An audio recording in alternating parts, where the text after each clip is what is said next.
মানে পাঠ্য বইয়ে নতুন সরকার এসছে, ইতিহাস এবং দক্ষতা বিষয় কিছু বিষয়ে পরিবর্তন আনতে যাচ্ছে, এরকম আমরা দেখতে পাচ্ছি, আমরা পত্রপত্রিকা দেখছি। তো কী কী বিষয় আসলে মনোযোগে রাখা জরুরি বলে মনে করেন? দেখেন, পাঠ্য বই পরিবর্তনের কথা বললে আমার কাছে যেটা মনে হয়, ইতিহাস পরিবর্তনের আগ্রহ থেকে পাঠ্য বই পরিবর্তন হয়। পাঠ্য বই পরিবর্তনের আগ্রহ থেকে আসলে পাঠ্য বই পরিবর্তন হয়, এটা আমার আসলে মনে হয় না। প্রথম কথা হচ্ছে, দেখেন এখানে যেটা সংকট হয়েছে, আমি পাঠ্য বইয়ের সংকটের থেকেও গুরুত্বপূর্ণ সংকট দেখি, সেটি হচ্ছে প্রক্রিয়াগত সংকট। আমরা যে প্রক্রিয়া, পাঠদানের প্রক্রিয়াগত সংকট। পাঠ্যপুস্তকে আপনি বারবার পরিবর্তন করবেন, এটা তো কোনো কথা নেই।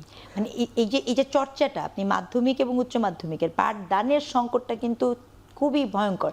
আমি দুঃখ নিয়ে বলছি, যেমনই বলেন না কেন, এর আগের যেই কারিকুলাম নিয়ে এত আলাপ ছিল, সেই কারিকুলামের বেশ কিছু অংশ কিন্তু খুব ইমপ্রেসিভ ছিল। অ্যান্ড আই মিন ইট। এটা আমি তখনও বলেছি, এটা আমি এখনও বলতে চাই, কারণ আমার নিজের সন্তান দুজন পড়ে মাধ্যমিক পর্যায়ে। স্যার, এই বিষয়ে আপনি যদি একটু বলেন যে পাঠ্য বইয়ে যে পরিবর্তন আসতে যাচ্ছে, কোন বিষয়গুলো আসলে আমাদের সমস্যার জায়গাটা কোথায়? সমস্যার জায়গাটা হচ্ছে রাজনৈতিক পট পরিবর্তন হয়, পাঠ্য বই পরিবর্তন হয়। যে কথাটা বললেন আমার সহকর্মী, সবচেয়ে আগে প্রয়োজন, আমি পাঠ্য বই পরিবর্তনের আগে আসলে যারা সরকার ব্যবস্থাপনায় আসছেন, রাষ্ট্র ব্যবস্থাপনায় আসছেন, তাদের শিক্ষা দর্শনটা কি? দর্শনটা যদি আপনি ঠিক না করেন, এবং ওই শিক্ষা দর্শন নিয়ে একটা ন্যাশনাল কনসেনসাসও জরুরি, যাতে পাঠ্যক্রম শুধুমাত্র রাজনৈতিক প্রেক্ষাপট পরিবর্তনের মধ্য দিয়ে পাঠ্যক্রম যেন পরিবর্তন না হয়। এখন এই ন্যাশনাল কনসেনসাসটা আগে তো তৈরি করতে হবে, যে আমার আসলে কী ধরনের শিক্ষা ব্যবস্থার মধ্য দিয়ে আমি কী ধরনের শিক্ষার্থী আসলে তৈরি করতে পারি। অনেকে ফিনল্যান্ডের কথা বলেন, এবং ফিনল্যান্ডের আপনি যদি মাধ্যমিক শিক্ষা ব্যবস্থা দেখেন, খুবই কৌতূহল উদ্দীপক, যে তাদের দুই ধরনের মাধ্যমিক শিক্ষা ব্যবস্থা আছে।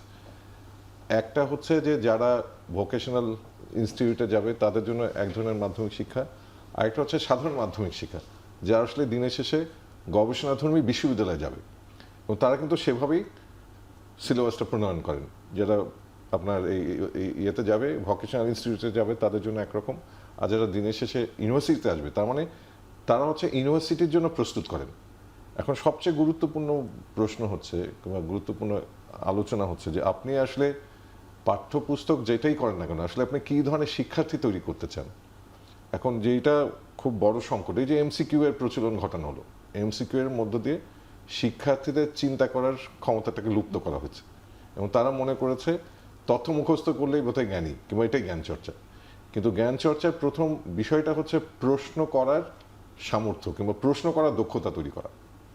এখন দুই ধরনের নলেজ আমি যাকে খুব অনুসরণ করি আমাদের ডিসিপ্লিনের, রবার্ট ডব্লিউ কক্স, উনি দুই ধরনের নলেজের কথা বলেন। একটা হচ্ছে আপনার ক্রিটিক্যাল নলেজ, আর একটা হচ্ছে প্রবলেম সলভিং নলেজ।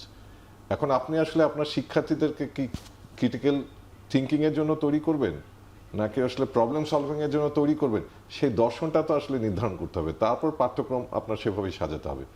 শুধুমাত্র রাজনৈতিক প্রেক্ষাপট পরিবর্তনের মধ্য দিয়ে পাঠ্যক্রম পরিবর্তন, এটা সুদূর প্রসারী কোনো ভূমিকা পালন করে না। এবং শিক্ষার্থীদেরকে আসলে আপনি কোথায় দেখতে চান? একটা বাচ্চা যখন ক্লাস 1-এ ভর্তি হলো, ও যখন ক্লাস 10-এ যাবে, ওকে আসলে 1 থেকে 10-এ আপনি কোথায় পৌঁছাতে চান, সেটার একটা সুস্পষ্ট রূপরেখা থাকতে হবে।